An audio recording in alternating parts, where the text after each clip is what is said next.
What is up, you winged beasts of hell? It's your favourite VWQ here, VWQ Gaming, and today I'm going to be sharing my tips on how to prepare for Call of Duty Ghosts, which comes out a week today. Oh my god, I am so excited. I'm probably more than qualified to give you really good advice, as this will be my 7th COD game and my 7th year of COD, and the 6th time I've made the switch from one COD to the next. So I've been around the block a few times already, guys. The footage in the background is just a game of TDM I played today where I managed to not die, which is pretty decent.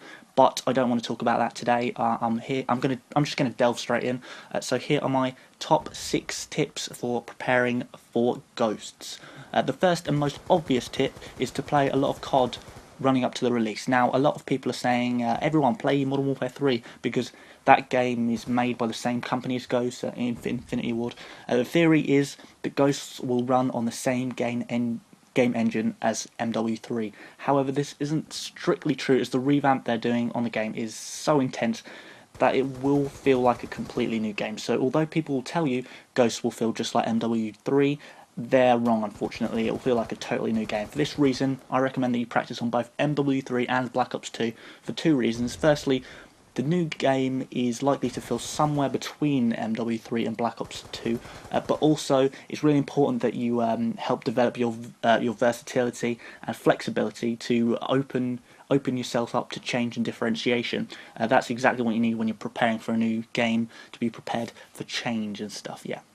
Number 2 are the game types I would recommend that you play. I really recommend you play games with 0 objectives, such as Team Deathmatch and Free-for-all. The reason is because these are the most difficult to predict where your enemy will be coming from, because the spawns are constantly jumping, and it's just harder to predict where the enemy will be. You need to get used to playing a game where you don't know where the enemy will be, because let's face it, once you start playing the new game, you're not going to know the maps. Everyone is just going to be rolling around randomly, and you're going to get shot from all kinds of angles, and angles that you didn't even know existed. You just need to get used to a world where you don't know where the next enemy is coming from. Number 3, use a variety of guns, perks and attachments. Again, this comes back to versatility and flexibility. We don't know how the new guns are going to feel. We might know what they are, but we don't know how they're going to feel. So it's likely that you probably won't like them, you won't know them, especially the starter weapons. There's not going to be many, obviously, so you need to get used to guns that you're not necessarily going to like or know.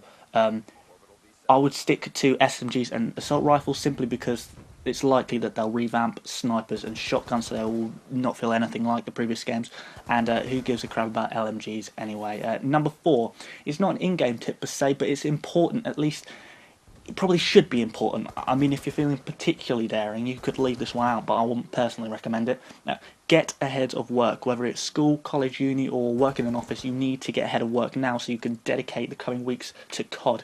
COD needs your dedication, and if you have other stuff to worry about, you won't be able to commit properly to the almighty game of COD. Number 5 is one that I'm definitely going to follow to the bone. Stockpile on energy drinks and snacks. You need to get food and drink in your gaming room ready for the almighty marathon of COD ahead of us. We haven't got time to be running to the kitchen or the shops. We need to be playing constantly. Yeah, so make sure you do that, and also make sure it's not greasy food, because nobody likes a slippery controller, especially not me. I'm not a slippery controller man.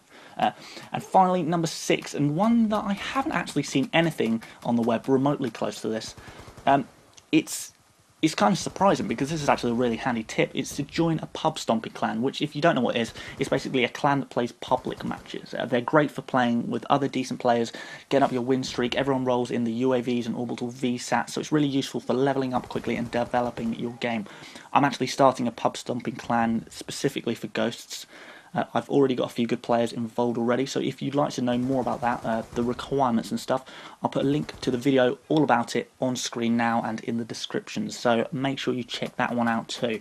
But that's all I have for you today, guys. I hope you found these tips helpful, or at least interesting. If you did, please leave a like. Maybe you can share it with your friends. If you've got any comments about my tips, or maybe suggestions of your own tips, please comment down below. And if you haven't already, please do subscribe. I've been VWQ Gaming, and thank you for being you, most of all, because that's what's more important than anything. Be yourself. Thank you.